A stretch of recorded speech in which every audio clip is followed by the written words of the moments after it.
Alô, olá, boa tarde. Boa tarde, professor Simão. Está chegando aqui, que eu já vou convidando para entrar. Tarde hoje muito produtiva, né? Sobre contratos. Deixa eu só aceitar aquele.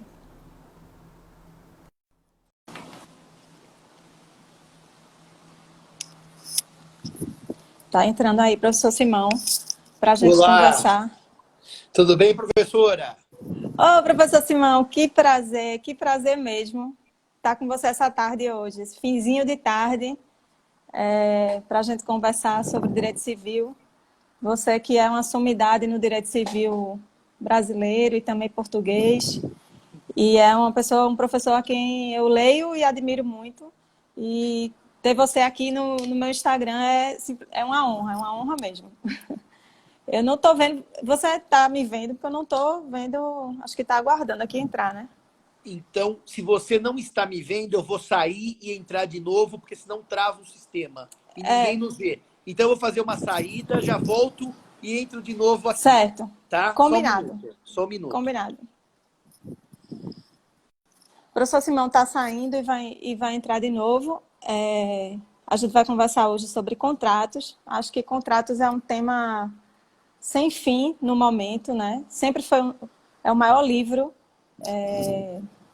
do Código, né? Do Código Civil, é o maior livro, é o maior capítulo que tem, é o capítulo e o livro de contratos. E hoje a gente vai tratar um pouquinho sobre contratos, junto com o professor Simão. Lá vem ele de novo, vamos lá, tentar aceitar.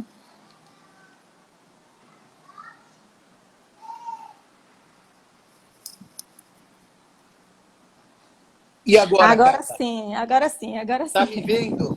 Agora sim, estou E vendo. eu também estou te vendo, Carla.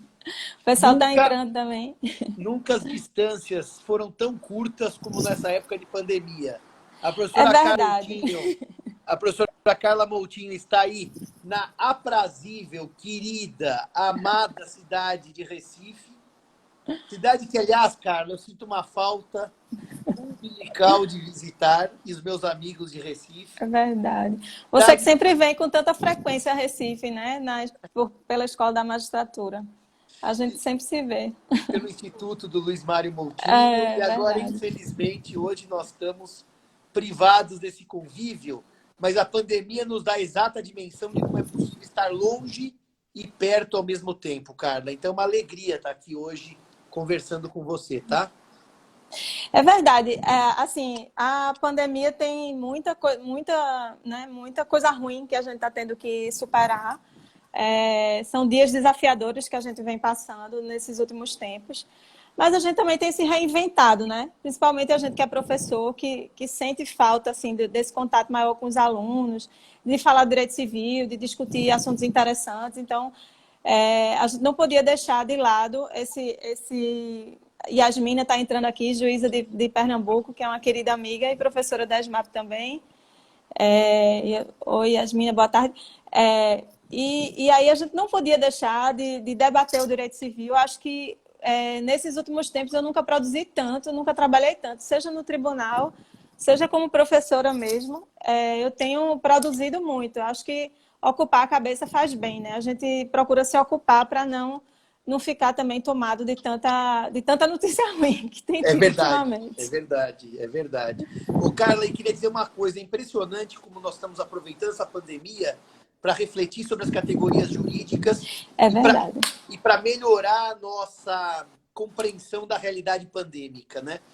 Eu queria iniciar fazendo o meu agradecimento pelo gentil convite para estarmos aqui hoje à tarde no seu perfil do Instagram, para dizer que nós efetivamente temos muito que conversar e cada vez mais a pandemia vai tomando desenhos jurídicos que me parecem bons desenhos. Ou seja, do começo houve muita.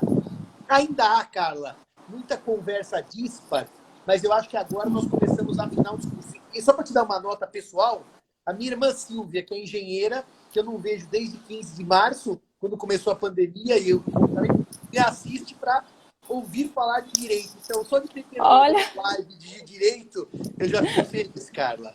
que beleza. Olha, só para lhe dizer que a gente está prestigiado aqui hoje, porque professor Marcos Errá, que é nosso amigo e é extremamente ocupado, entrou aqui para assistir, Luciana Xavier, a gêmea mais famosa do Brasil, né? Ela junto com Marília estão aqui também. E assim, o professor... E tá aí agora a professora Aline Terra, que estava comigo na live do entrou agora, está aqui conosco. Acabei de ver. Tá vendo direito, tá dizendo que o seu artigo foi muito bom, e eu ia até falar do artigo. O professor Simão tem produzido muito e acho que muito didático também nos seus escritos, sempre foi, mas escreveu recentemente no Migalhas Contratuais, que a gente participa, né, junto com o pessoal do IBD Conte. E o artigo que ele escreveu realmente foi muito didático e muito esclarecedor com relação às categorias. E aí eu achei pertinente que para os alunos, não só de Recife, mas também para os alunos de São Paulo e do resto do Brasil, a gente tratar disso aqui um pouco sobre contratos, esclarecer um pouco. Eu acho que as pessoas estão fazendo uma certa confusão nos conceitos das categorias, né? Tem gente querendo trazer para si economias que não estão enquadradas, né? Tem gente que não está querendo pagar nada. E meu condomínio vai ter desconto na parcela do meu condomínio. Poxa, todo mundo está em casa, está gastando mais energia, está gastando água e está gastando tudo do condomínio. O pessoal ainda quer pagar menos com relação ao condomínio. Todo mundo está querendo pagar menos, diminuir os valores dos contratos. E achei bem pertinente. Assisti ontem a sua live junto com a professora Angélica, que é maravilhosa. Já estou ansiosa pela próxima, que fala de plano de saúde. Vocês vão falar, né? Dia 23. Já marcou, pronto, aí, ó. Mas vamos fazer 23. no horário do almoço. Vai ser dia 23 pelo almoço, 11 da manhã. Mas eu vou divulgar depois, Carla. Obrigado. Maravilha. Eu vou divulgar aqui também para os meus alunos poderem assistir. E eu também vou assistir, porque eu trabalho com plano de saúde aqui. E aí eu tenho que estar por dentro do assunto. Mas vamos lá, professor Simão, a palavra é sua. Bem, então, o problema do tema dos contratos, que gerou aquela reflexão que você gentilmente citou, quem quiser, depois vai lá no meu perfil, JF Simão, tá lá, a reflexão, e eu também tenho divulgado bastante. Foi um problema, Carla, que me parece que as pessoas leram a pandemia à luz da força maior. Isso não me parece que é a única leitura, nem é a mais adequada. Ainda eu escrevi nesse artigo já há alguns dias, e agora a Milena Donato falava, que é verdade, existem situações que são de força maior mesmo nos contratos.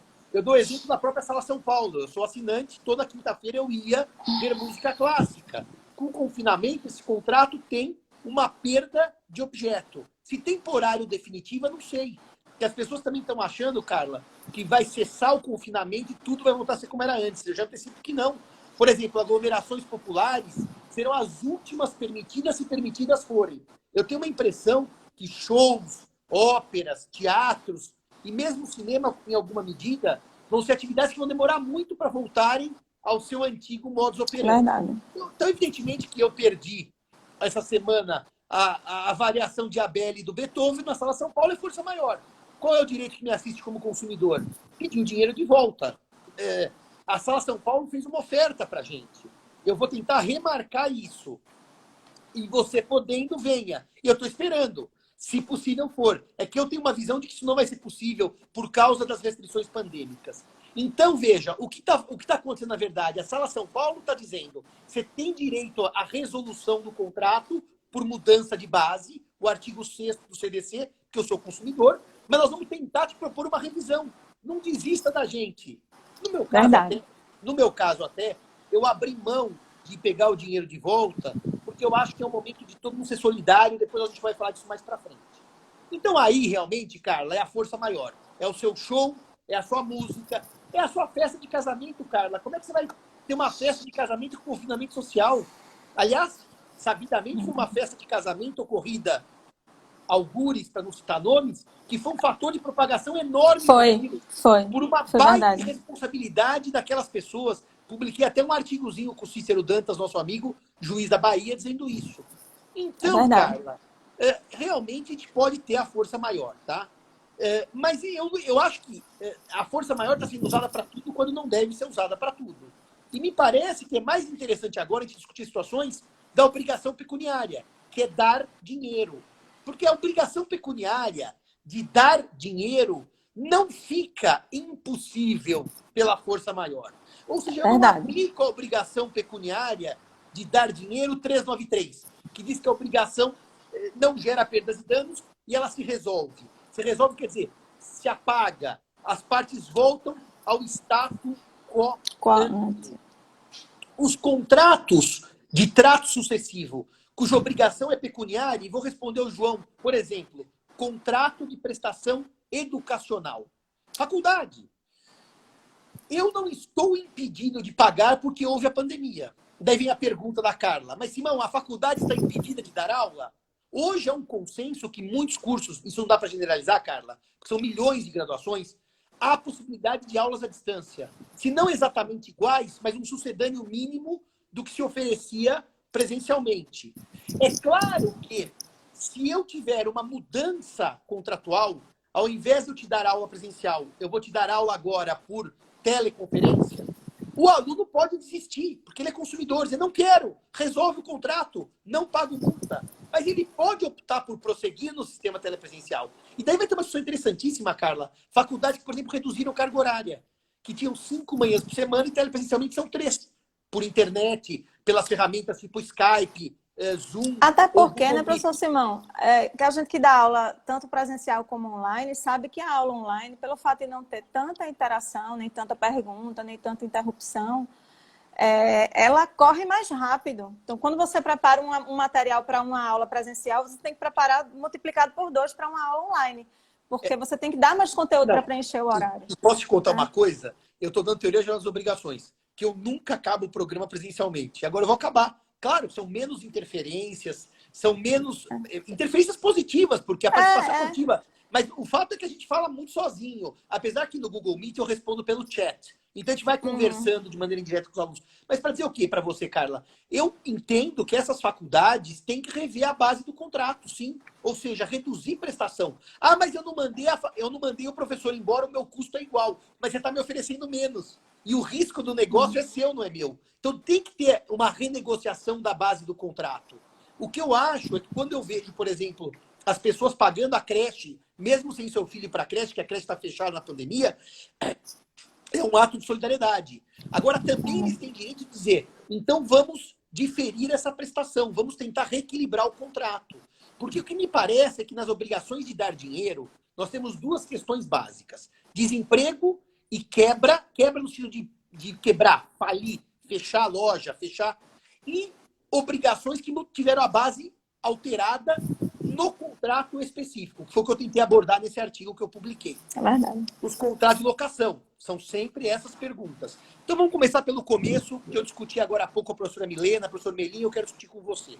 Se eu tiver uma situação em que eu estou desempregado, eu não posso pagar o aluguel. Quer dizer, vamos devagar. Eu não posso pagar o aluguel, eu não posso pagar a escola, eu, em tese, não posso pagar nenhum contrato, porque eu estou sem renda. O que também não é verdade, porque eu posso estar desempregado e ter uma bela renda por imóveis, eu posso ter muito dinheiro no banco. Por isso que o desemprego, Carla, nunca foi motivo admitido no sistema, causa de inadimplemento das obrigações. Eu nunca pude dizer, não paguei a escola porque não estou trabalhando, logo não vou pagar. Não pago aluguel. Essa discussão nunca se deu, porque, na verdade, a força maior ou a mudança de base objetiva não levam em conta a figura do devedor, levam em conta fenômenos, o mundo fenomênico, mas não a pessoa do devedor. Porque senão, Carla, veja um detalhe. Eu sou taxista, eu quebro a perna e não posso dirigir por 3 meses. Eu alegaria para todos os meus credores, como água, luz, condomínio, que eu não posso dirigir porque eu quebrei a perna. E não posso mesmo. E posso estar sem renda. Então, trazer a força maior como algo pessoal para não cumprir contrato, isso não é admitido no sistema brasileiro, nem nunca foi. Ah, mas não, agora tem muito mais gente desempregada. Sim, tem muito mais gente desempregada, é verdade. Só que na crise de 2014 também houve um desemprego maciço. Aliás, você que como eu já tem um pouco mais de experiência, não vou dizer idade, Carla. Lembra, por exemplo, na presidência do Sarney, a hiperinflação que se criou e o volume de falências e quebras.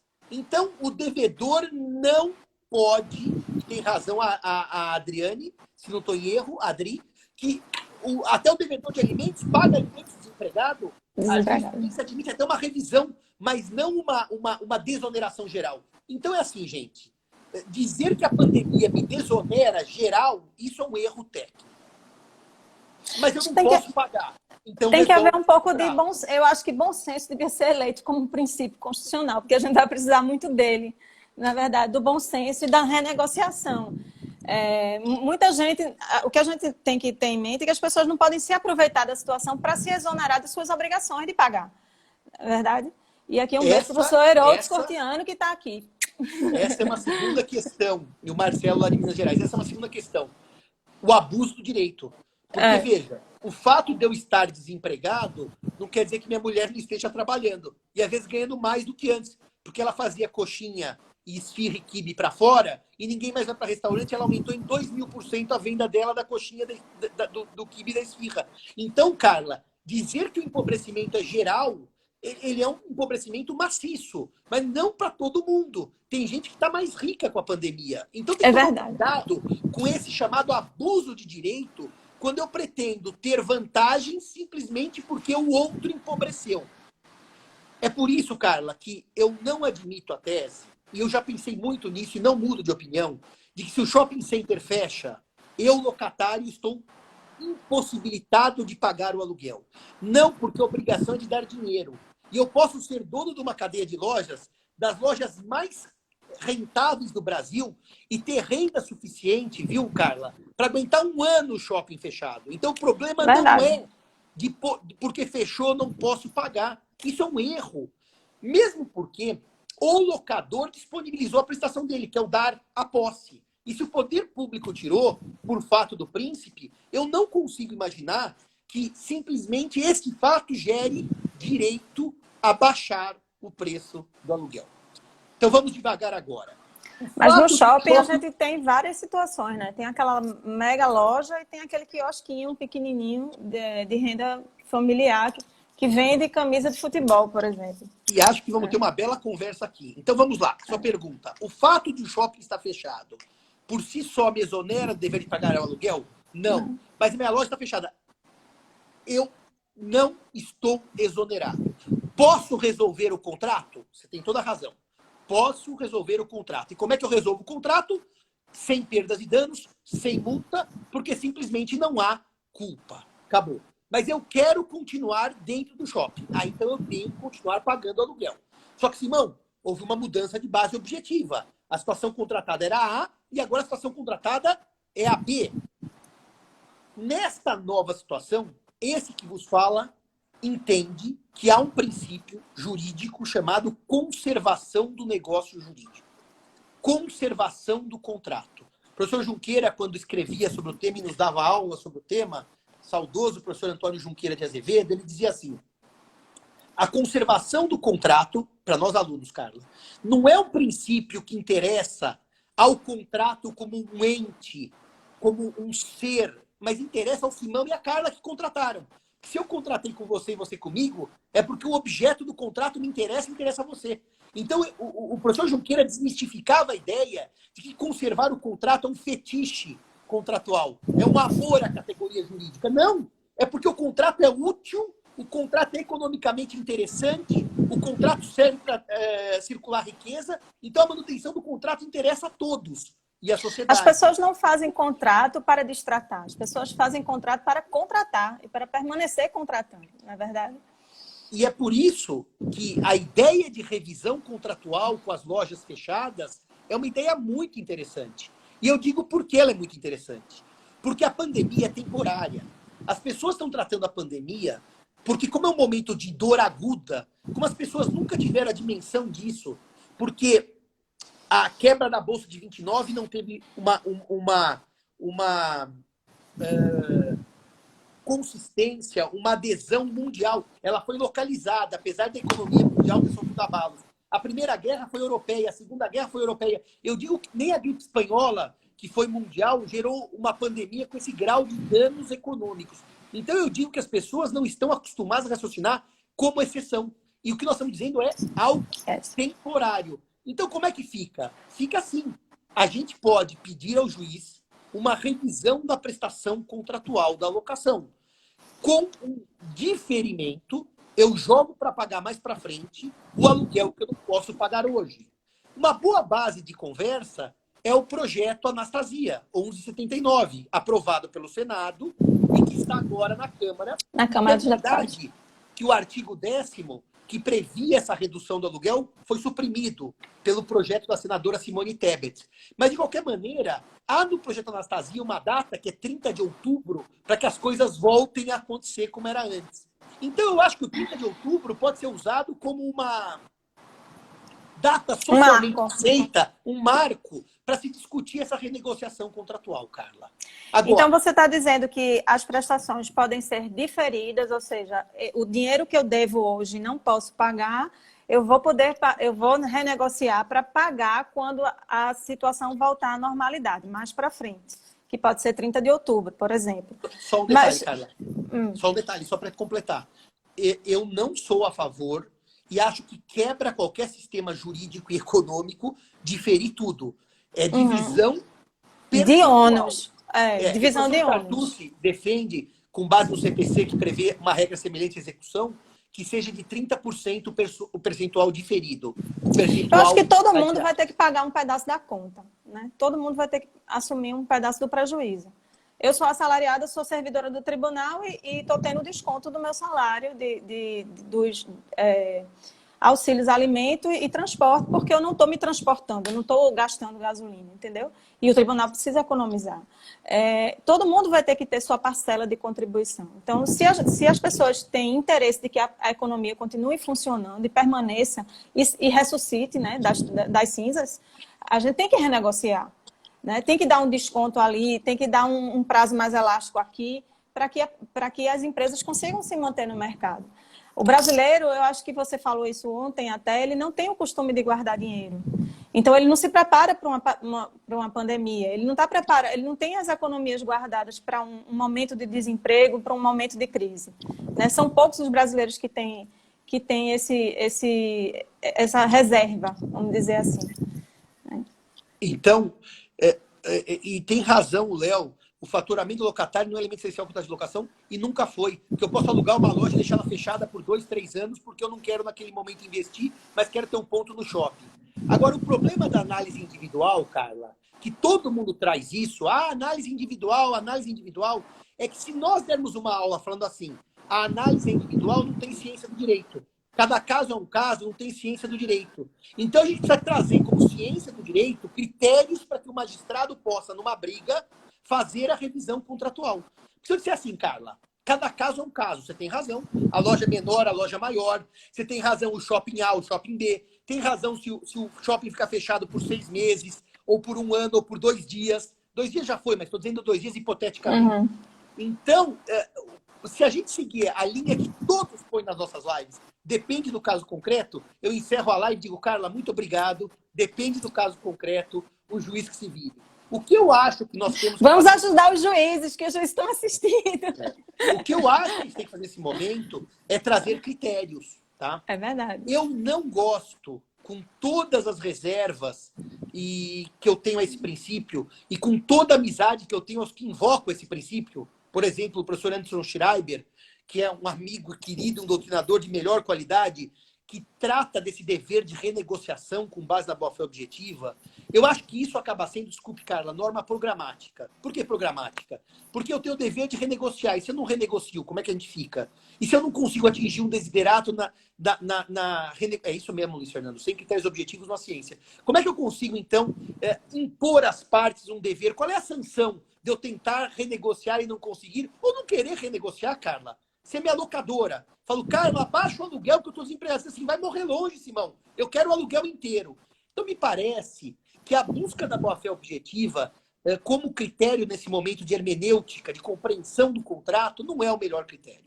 Aliás, não é o melhor critério porque, além da liberdade econômica, sepultou a boa-fé e a função social em muitos contratos, que, de repente, voltam com uma magnitude que eles não têm, esses dois princípios, para certos contratos, principalmente para os contratos empresariais, quais sejam aqueles em que eu estou tratando o lojista e o shopping center. É verdade. Tem um monte de pergunta aqui que eu não estou conseguindo nem acompanhar todas, mas tem gente falando ainda dos contratos de locação, como é que as pessoas vão... Como ficam os contratos de locação, acho que você até já falou disso, nas lojas de shopping fechados. a prestação, Yasmina, né? Mas há contratos que a prestação depende da prestação do serviço e por ordem pública está fechado, então tem essa argumentação. E também tem uma pergunta aqui relativa às faculdades, né? As mensalidades das faculdades, qual seria o posicionamento em relação à diminuição da mensalidade, tanto das faculdades como das escolas, e qual o posicionamento do momento de pandemia sobre juros de cartão de crédito? Tem um monte de perguntas aqui, vou tentar sistematizar. Juros de cartão de crédito. Veja, então vamos responder por etapas. Como é que eu faço a revisão contratual? Eu dei 4 critérios nesse meu artigo para revisão contratual. Tirando relações de consumo, tá, Carla? As relações de consumo têm uma lógica própria. Eu vou tratar da alocação, seja empresarial ou residencial, para tentar dar os 4 critérios que a gente aplica, tá? O primeiro critério que a gente aplica é um critério de análise subjetiva dos contratantes e da capacidade econômica que cada um deles tem para aguentar o negócio com concessões recíprocas. Ou seja, a pequena loja no shopping center tem menos potencial financeiro, eventualmente, que um grande conglomerado de lojas que está em todos os shopping centers do Brasil. A gente precisaria analisar, portanto, todos são obrigados a suportar a revisão contratual. Todos. A revisão é regra no sistema, a não ser nos casos de força maior, que é impossibilidade, e daí tem resolução. Dito isto, Carla, o potencial econômico subjetivo das partes deve entrar na análise dessa revisão contratual. 2, deve entrar na análise dessa revisão contratual o percentual de lucro que cada contratante tem com o contrato, para tentar reduzir as margens de lucro a um mínimo, que não quebre um, nem quebre o outro. Que eu consiga chegar num equilíbrio mínimo entre as partes. 3, eu precisaria ter também, Carla, uma análise de recuperação setorial. Outro dia eu falei isso, o cara falou no Ibradim, o senhor agora tem bola mágica de cristal para descobrir quanto tempo demora a recuperação setorial? Não temos, mas nós temos tendências. Houve uma crise de 2014 no Brasil com uma baita recessão e que há dado sim de recuperação econômica por período. Eu brinco sempre, Carla, um dentista que esteja fechado hoje, ou um barbeiro, ou uma cabeleireira, quando abrir vai ter uma explosão de demanda, porque a demanda está reprimida, tá certo? Agora, vai ser a porta dos desesperados. Eu costumo dizer que é a porta dos desesperados. Vai abrir, vai sair todo mundo correndo assim. E esse setor, portanto, tem que ter uma conta distinta naquele setor, por exemplo, que é o restaurante que não serviu comida hoje e não pôde fazer o delivery. Esse restaurante não vai servir daqui a 6 meses 2 vezes comida porque não serviu hoje. Ele vai servir em setembro, outubro, mas a de maio, abril, março, ele perdeu. Então, esses são os 3 critérios que eu dou. Primeiro, a capacidade econômica financeira dos contratantes. 2, o cálculo do lucro e redução desse lucro a um patamar mínimo. E 3, análise de recuperação setorial. 4º e último critério, rever sim, moratória absoluta jamais. Rever sim, adiar sim, agora, moratória total jamais. Está no meu artigo. E eu digo por quê? Porque a moratória total é a quebra da economia. É a quebra, exatamente. Nenhum sistema econômico sobrevive, Carla. Porque a pessoa diz assim, olha que coisa bonitinha. Não, Simão, mas eu posso parar de pagar a construtora totalmente? Parar. Pedir uma moratória que eu só pago a minha construtora. Eu estou comprando minha casa, está financiada. Daqui a 1 ano, quando eu voltar, está empregado. Então, se a gente disser isso para você, que eu posso parar de pagar a construtora também deve para o banco, certo? E a construtora também tem empregados. Então, se todos os consumidores pararem de pagar a construtora e todo mundo ficar feliz, os consumeristas, ferrei a construtora. Eu não ferrei a construtora. Eu ferrei a atividade da construtora, eu ferrei o emprego dos empregados da construtora e, no final, a construtora deve ir para o banco. Mas então vamos ferrar os bancos. A hora que você ferra os bancos, Carla, eu não sei se as pessoas sabem disso, mas é bom que saibam, o banco não empresta dinheiro dele, do banqueiro, empresta o seu. Empresta o nosso dinheiro. Então, na hora que a gente simplesmente aquele trava... que a gente não costuma guardar. É exatamente isso. A hora que a gente trava, o sistema rui. Por isso que essa divisão de riscos dos negócios, não em que haja consumidor, que eu repito, do consumidor não dá para dividir risco. Porque o consumidor, ele é o beneficiário da atividade, sendo que o lucro cabe a quem? Ao fornecedor. Portanto, dizer assim, consumidor, vamos dividir risco? Você dividiu o lucro comigo? Eu disse isso outro dia numa live dessa. Me perguntaram assim, mas muitas imobiliárias que vivem de percentual de aluguel, que recebem por administrar aluguel, vão quebrar. Eu disse, eu tenho que dar uma nota, a intervenção mínima, exatamente no 421. Eu tenho que dar uma nota para vocês muito triste, e todos estão nos ouvindo. Nós acabamos uma euforia econômica dia 13 de março de 2020. Eu tenho chamado no fim da Belle Époque, numa alusão que aconteceu com a Primeira Guerra Mundial. Aliás, quem não viu, veja o Midnight in Paris, do Woody Allen, que ele mostra a Belle Époque, o Cole Porter tocando piano e todo mundo bebendo. Só que agora é o seguinte, é um sistema recessivo de perde-perde. Nós não temos mais aquela alegria de dizer assim, você ganha e eu perco. Agora todo mundo está perdendo e nós só estamos dividindo perda. E os juristas não têm hábito de discutir perder. Porque normalmente é assim, vamos ferrar o fornecedor porque o consumidor merece toda a proteção. Vamos ferrar o locador. É assim, vamos ferrar, Carla, não dá mais. Mas veja, o que não dá é que eu não, nem gosto de falar assim disso, mas assim, o que não dá é para ser esperto numa situação como essa, porque a gente tem o costume das pessoas dizer, não, mas tem um jeitinho brasileiro, alguém tem que ganhar em cima de alguém. Isso tem que ser esquecido, colocado no passado. Eu nunca vivi assim, mas assim, esse diálogo no sentido de que eu tenho que me dar bem em detrimento da destruição do outro, não pode acontecer. As pessoas têm que abrir o coração para ter consciência de que todos vão perder e que a gente tem que minimizar as perdas, né? A semana passada, na reunião do grupo de pesquisa, o professor Paulo falava que os princípios, e o professor Fachin também, que participou, os princípios da solidariedade e da função social, eles têm que ser retomada a nova carga valorativa deles, né? A gente tem agora todo mundo quer o Estado Social de volta. De repente, voltou aquele amor e carinho pelo Estado Social e pelos princípios, né? As pessoas, de repente, se lembraram que a gente vive no Estado Social, graças a Deus. E aí, numa das discussões, dos debates que a gente teve lá, dois pontos que eu queria destacar. Um é com relação às passagens aéreas, que eu falei num artigo no Migalhas, que houve um termo de ajustamento de conduta para que houvesse uma composição entre consumidor e companhias aéreas no sentido de ou devolver o dinheiro, mas nesse caso o consumidor ia ter a multa contratual já prevista antes mesmo da pandemia, ou então teria um lapso maior para receber o crédito, teria um lapso para utilizar aquele crédito. O que não pode é a operadora aérea, que não está operando tanto agora, chegar a dizer que na hora que o consumidor... Porque tem lá dizendo que ele vai pagar a diferença da passagem. O que não pode é ela onerar a passagem a ponto de cobrar outra passagem mais na frente, quando ele for utilizar o crédito. Claro, claro. Né? O que não dá, por exemplo, e aí foi quando se discutiu se existia uma vulnerabilidade inversa, no sentido de agora o fornecedor também ser vulnerável em algumas situações, é aquela pousadinha de Porto de Galinhas pequenininha, que é de renda familiar, e de repente todo mundo resolveu pedir o dinheiro de volta, porque não vai poder usufruir daquelas férias em Porto de Galinhas. Então, se todo mundo resolver pedir o dinheiro de volta de uma vez, como é que aquela família, aquela pousadinha vai sobreviver? Será Posso que responder? Também...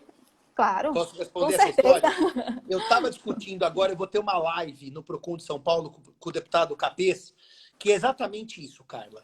O direito na relação de consumo é de resolução. Resolução quer dizer, eu não quero mais viajar. E por que eu não quero mais? Não é porque o Simão acordou com uma loucura e não quero viajar, porque eu estou com medo da pandemia. Então eu não vou entrar no avião e não vou para a Bahia na pousadinha. Desculpe, não vou. Não vou fazer meu cruzeiro em julho, como eu tenho parentes que iam fazer num navio. Não vou. Mesmo que seja possível, sim, pode ter acabado o confinamento social em julho e eu não vou entrar num navio, porque o mundo pandêmico é um mundo de outros perigos que nós não conhecíamos até março no Brasil. Então, como é que fica isso? Eu defendo a tese, Carla, que nessas hipóteses da pequena pousada, das empresas aéreas e mesmo dos grandes fornecedores, é correto dizer que eu posso resolver. Eu sou consumidor, eu não quero mais aquele contrato. Só que é correto fazer um parcelamento dessa devolução de maneira a não obrigar o fornecedor a, de imediato, pagar tudo. Por quê? Eu vou dizer nessa live do Procon e já discuti isso com amigos. Quebrar o pequeno fornecedor não interessa ao sistema. Quebrar a pousadinha na Bahia não interessa ao sistema. E por que não interessa? Porque nós vamos precisar de pousadinha na Bahia. Porque a pousadinha dá emprego, a pousadinha produz tributos, a pousadinha é economicamente útil. Então, Carla, me parece que aí é o juiz dosando na resolução contratual um parcelamento para garantir um equilíbrio para aquela atividade econômica. Me Até porque parece... muitas vezes você paga parcelado. Quando você vai para a pousadinha, você parcela a compra. Exato. Muitas vezes. Exato. Então, a pergunta do Haddad Moraes Advogados, como é que fica a locação residencial? Eu disse, Carla, sobre as locações residenciais, que é um problema sério. Porque a gente que advoga as locações comerciais, empresariais, vou chamar de comerciais lato sensu, mas elas são, pela lei, não residenciais. Vamos falar comercial, que todo mundo entende o que eu quero dizer. Os locadores comerciais, eles normalmente são pessoas que estão acostumadas a negociar, que são empresas que passam por crises e muitos locadores e locatários estão negociando. Eu tenho visto, Carla, uma infinidade de negociações, inclusive com uma estratégia que tem sido usada, dou uma dica aos amigos, que é o uso daquela calção de 3 aluguéis, para que o locatário não pague o aluguel e o Ótimo. locador vá consumindo aquela calção e daqui a 3 meses ele volta a pagar e dá nova garantia. É uma ótima saída. É uma saída contratual boa, mas o fato é o seguinte, que quando eu for fazer a revisão da locação, se eu não olhar a figura do locador, não é do locatário, todo mundo está escrevendo que eu tenho que olhar o locatário. Aquela lei portuguesa, Carla, que você me mandou, e que eu não consegui fazer um estudo detalhado, mas eu já li a estrutura dela, ela claramente olha o locador e o locatário. Porque se o contrato é bilateral e sinalagmático, meus queridos amigos e minhas amigas, olhar este aqui, que é o locatário, como a vedete, a estrela, o popstar, e esquecer esse aqui, que é o locador, isso é um erro de compreensão de sinalagma contratual. Não precisa invocar boa-fé, não. A locadora idosa que vive daquele único imóvel, que está alugado para o Banco Bradesco, não pode ser tratada como uma vilã, porque a economia ruiu.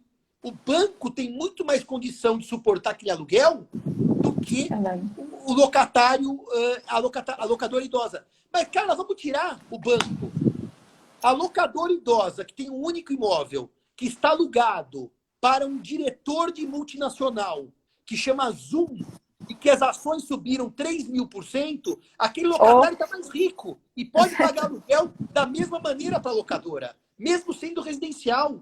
Então, Carla, não tem jeito, se não seguir o critério que eu dei, da análise da situação econômica de cada um dos partícipes da relação contratual para pensar nessa redução. Só para responder a uma pergunta de quem falou, onde está o artigo do professor Simão? O meu artigo os dois estão lá no Migalhas Contratuais, né? Estão lá no Migalhas Contratuais, junto com o artigo da professora Carla. O IBD Conte tem uma coluna lá diária. Inclusive, nunca se produziu tanto. Acho que todo dia sai um artigo novo sobre contratos. O Migalhas Contratuais está produzindo muito. Né? Parabéns aí ao Flávio Tartucci pela organização. E a todos os membros do IBD Conte que estão produzindo diariamente lá no Migalhas Contratuais. Tem vários artigos lá. E o Rogério diz assim, mas na volta o fluxo de clientes deve ser mínimo. Bom, se deve ser mínimo, Rogério, eu vou voltar para te dar uma má notícia. Talvez o negócio vá a falência. Não exista. Talvez o negócio não exista mais. A pandemia, ela pode ter selado tragicamente o destino de muitas atividades econômicas, Rogério. E o direito não vai resolver essa tragicidade da pandemia. Então, nós temos um pequeno problema aqui. O pequeno problema é o seguinte, eu não quero dividir perdas, mas todos nós perdemos. E todos vamos dividir perdas. E vou mais longe. E vamos ter que nos adaptar a realidades com uma economia empobrecida. E vamos ter que nos adaptar a atividades se extinguindo. Eu dizia, viu, Carla, dessas imobiliárias que administram imóveis alugados. Se eu tiver um caos geral no sistema locatício, com muitas empresas pequenas fechando e devolvendo os imóveis comerciais, as imobiliárias vão quebrar. Talvez o setor de imobiliárias não sobreviva à pandemia. Isso aqui não é que o Simão deseja mal. Desculpem, senhores. É olhar a realidade com olhos não apaixonados. Eu tenho dito isso, Carla, e disse ontem com a Angélica, e quero repetir na sua live. O direito, ele não é protagonista dessa pandemia. Ele está toreando, tentando salvar os contratos numa situação de pandemia econômica. E o direito não vai dar conta, senhores e senhoras da área jurídica. E aí a minha irmã, Silvia, que é engenheira, a engenharia pode salvar os contratos economicamente, mas o direito não. Nós estamos tentando um equilíbrio num jogo de perde-perde.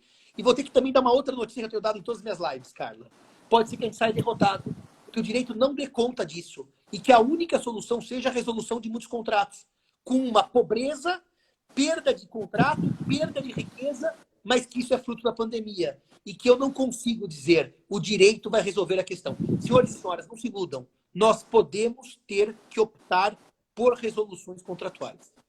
Reforça a questão Simão, tem muita gente perguntando aqui sobre as mensalidades escolares. Algumas pessoas também têm perguntado aqui sobre as mensalidades escolares, se deve haver ou não a redução. Eu vou responder. Se o contrato está sendo cumprido a menor, o sinalagma do contrato foi alterado, paga-se menos. Mas a escola vai dizer, eu tenho o mesmo gasto. Sim, mas a relação é de consumo. O risco do gasto é seu.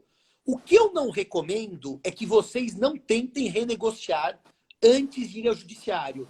Os juízes estão vendo com péssimos olhos aquele que ingressa com a ação sem ter notificado, ligado, mandado um WhatsApp, que parece que aí eu estou com uma conduta oportunista. Agora, depois que eu tentei, se os educadores, as empresas educacionais entenderam que elas vão ter que renegociar, vamos ao judiciário. Vamos pedir diferimento e vamos pedir a redução das mensalidades. Ô, Simão, aqui em Pernambuco teve um decreto estadual que eu particularmente acho que ele é inconstitucional, que regulou essa redução do valor das mensalidades a depender do número de alunos das instituições de educação, entre 10, 20 e 30% do valor. Então, quanto mais, se a escola tiver, eu só decorei essa última, se a escola tiver mais de 200 alunos, ela pode sofrer uma redução de 30% no valor da mensalidade. O que é que você acha? Isso poderia ser regulado por decreto ou não? Eu particularmente acho que não. Eu não tenho dúvida que não, Carla. Isso é questão de lei federal. Os estados, os municípios não têm competência para isso. E vou responder aos alunos. As faculdades já deveriam ter o EAD antes da pandemia, porque o EAD hoje foi um pedido que elas fizeram ao MEC. Elas insistiram, os grupos econômicos educacionais insistiram para detonar com as aulas presenciais para economizar. E agora Agora não querem mais. Porque a aula de um professor é dada para centenas ou milhares de alunos. Então é o risco da atividade deles e no EAD eles têm que cobrar menos, porque eu, Simão, não comprei um curso EAD. E eu estou recebendo o EAD pela pandemia. Mas, Simão, eles não têm culpa. Eu não estou dizendo que é culpa. Eu não estou pondo perdas e danos, dano moral, dano material. Isso seria culpa. Eu só estou dizendo... É risco do negócio. Do risco do negócio. Cara, sabe qual que é a confusão que está vendo? Eu quero avisar todos para vocês aqui. Todos para vocês. Ninguém está dizendo que a culpa é da faculdade. E que, portanto, ela pagará dano material, dano moral, lucro cessante, perda de uma chance, perda do tempo útil. O que nós estamos discutindo é reequilíbrio do sinalagme da base do negócio. E as faculdades têm que assumir este prejuízo. As pessoas estão confundindo culpa com risco do negócio. Eu vejo muita confusão com relação a isso. É isso, cara. A relação é paritária de direito civil, e aí vai se avaliar se houve ou não culpa, se houve ou não força maior, se houve ou não fato do príncipe, ou é uma relação de consumo que tem risco do negócio e o fornecedor deve assumir o risco do negócio. Porque mudou a base objetiva. Porque mudou a base contratual. Agora, a faculdade, assim, especificamente com relação às faculdades, elas realmente buscaram muito o EAD para baratear os custos sem diminuir o valor da mensalidade. E agora não estão querendo diminuir o valor da mensalidade, mesmo tendo os custos barateados. E isso é que está errado. Estou batendo palma para você. Posso dizer o que aconteceu? Elas optaram por um EAD para pagar menos para o professor, sucatearam o ensino presencial, e agora, nesse momento histórico, elas querem... E agora estão com saudade da gente. É verdade.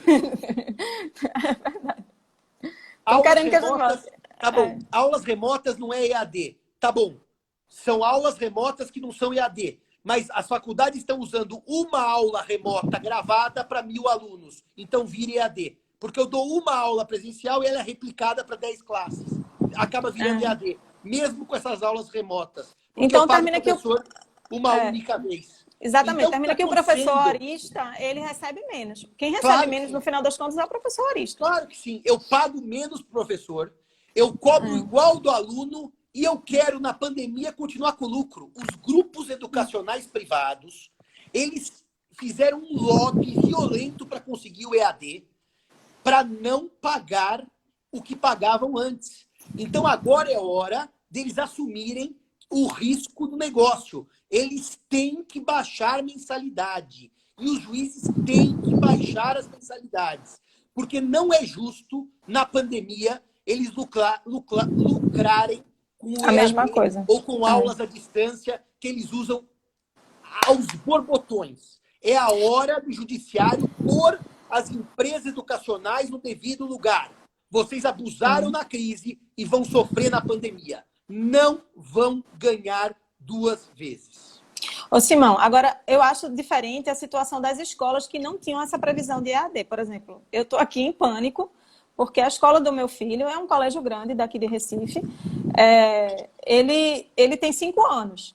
Né? E, eles anteciparam as férias para o mês de abril. Mas se terminado o mês de abril não houver condições de retorno das aulas por determinação do governo, eles vão fazer a aula remota. Como é que uma criança de 5 anos vai assistir a aula remota? Eu vou ter que assistir pré-escolar com ele.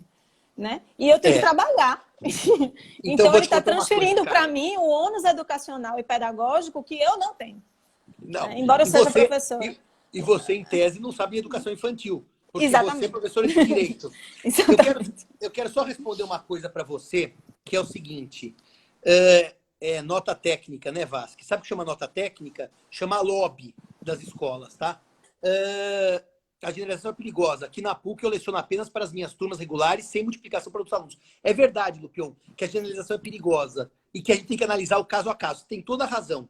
Você tem toda a razão e eu não quero pôr todos no mesmo barco. Só que eu quero pôr num barco que aquelas que lutaram por transferir o conteúdo para EAD têm que assumir agora os ônus do EAD. Ou seja, baixar preço, tá certo? Mas só para dizer uma coisa para você, viu, Carla, importante. As escolas de criança é outra conversa. Não tem EAD, não tem a distância, não tem educação remota. É outra história. E aí, Carla, eu entendo que nós temos que pensar para não quebrar essas escolas também. Eu estou preocupada com isso. Diferimento de mensalidade, de uma redução, mas que não se corte totalmente, porque essas escolas normalmente não investiram no EAD e nem poderiam. Está fora do escopo negocial. Exatamente. A história da escola... Uma criança que não sabe ler, como é que vai ter aula? Meu filho não sabe ler ainda. Claro, como é que ele vai ter aula de EAD?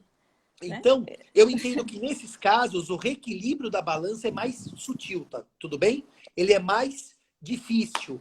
Ele não é radical como eu sou com as faculdades, que lutaram pelo EAD, agora querem impor o EAD mantendo os lucros. Eu sou bem mais consentâneo com uma releitura das prestações contratuais, tá bom? Para a gente tentar... eu também acho que eu não sou educador, mas eu acho que não dá para, por EAD ou por ensino à distância, educar a criança. Eu estou de acordo com essa ideia. Agora, a escola do meu filho, ele, assim, eu achei... Não foram todas as escolas que tomaram essa providência, mas eu confesso que eu tive orgulho dessa escola especificamente, porque os pais que têm filhos que fazem esporte na escola, eles se comprometeram a devolver o dinheiro do esporte ou então não cobrar mais por aquele esporte, porque a aula não vai ser reposta. Então, a criança faz natação, faz futebol na escola. Aquela aula de futebol, de natação, ela não vai ser mais prestada. Então, a escola já se antecipou, não teve determinação do governo, não teve nada. E já se antecipou e disse, olha, a mensalidade do esporte você não precisa pagar. Ou então, olha, eu sei que você pagou um plano semestral aqui de mensalidade do esporte, mas eu vou devolver o dinheiro, porque essa aula não vai ser dada. Né? Claro. Aí eu achei perfeito, mas assim, não teve escola aqui que não fez isso. Na verdade, a escola do meu filho foi exceção. A regra foi receber mesmo por um serviço não prestado. É como a academia de ginástica. Eu, Carla, sempre fui avesso exercício físico, mas esse ano, por questão de saúde, pressão alta, eu emagreci 20 quilos desde outubro do ano passado e comecei a academia, que eu detesto como ideia. Mas a academia está suspensa e tem que estar por uma questão de saúde pública. Começou uma campanha agora nas redes sociais para reabrir a academia. É um absurdo isso. Em plena pandemia, reabrir a academia. Só que eu não estou cursando, não estou frequentando e estou pagando. Pode ser assim? Não pode. Não pode ser assim. Ou eles vão me dar uma prorrogação contratual, ou uma redução de mensalidade, ou eu vou ter que resolver o contrato sem multa. Agora, para dizer o que para você, Carla? Essa nossa conversa, ela gera paixões, todo mundo apaixonado, porque nós não estamos acostumados com o perde-perde. Está todo mundo perdendo. Está todo mundo perdendo. E no perde-perde, a gente tem que invocar sempre o sinalagma, o equilíbrio prestacional, para tentar segurar os contratos vigentes. Mas, gente, muita gente deveria. Eu li um comentário de um espectador nosso, não sei quem é, não quero ser injusto com a pessoa, ver se o seu ramo de atividade prospera pós-pandemia. E se não prosperar, tem que resolver o contrato. Infelizmente, não serão todos os contratos que sobrevivem. Eu já falei da minha base de revisão, está no meu artigo, eu já dei no começo da aula, tá bom? Simão, a gente está se encaminhando aqui para os últimos 10 minutos. Eu tenho uma aluna aqui, eu queria pedir, gente, que as perguntas, pedir desculpas por não conseguir ler todas as perguntas, são muitas. Quem quiser, depois pode mandar no direct, ou no meu, ou no do professor Simão, @jfsimão, né? Isso, Simão, Exatamente isso. Pergunta no direct, que aí a gente tenta responder. Tem uma aluna perguntando, acho que perguntou mais de uma vez, sobre os juros de cartão de crédito. Eu queria ouvir a sua resposta para a gente finalizar e também pedir para que a gente faça a nossa despedida, porque já vamos aí nos encaminhando para o final, antes que o Instagram nos derrube. Eu não tenho nenhuma opinião sobre juros de cartão de crédito, uma questão muito simples.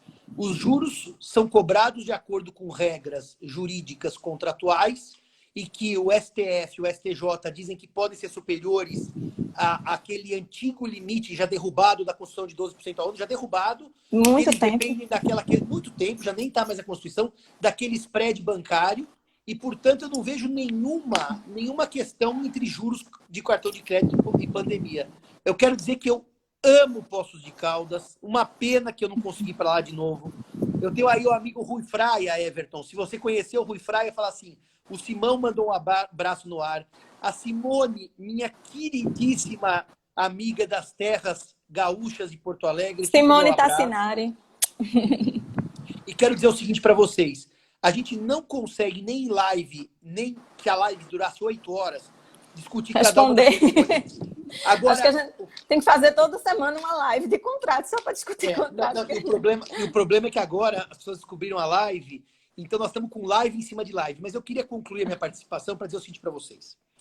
A pandemia é temporária. E as soluções da pandemia são temporárias. O Felipe, que nos assiste marota, eu discutia com ele a questão das distribuidoras de energia elétrica, que estão agora com uma energia contratada e não vão vender, porque caiu a economia, eu não consigo pôr. O Rodrigo lá da Alemanha, hein? Rodriguinho, beijo do professor Simão. Mas para dizer o que para você, Carla?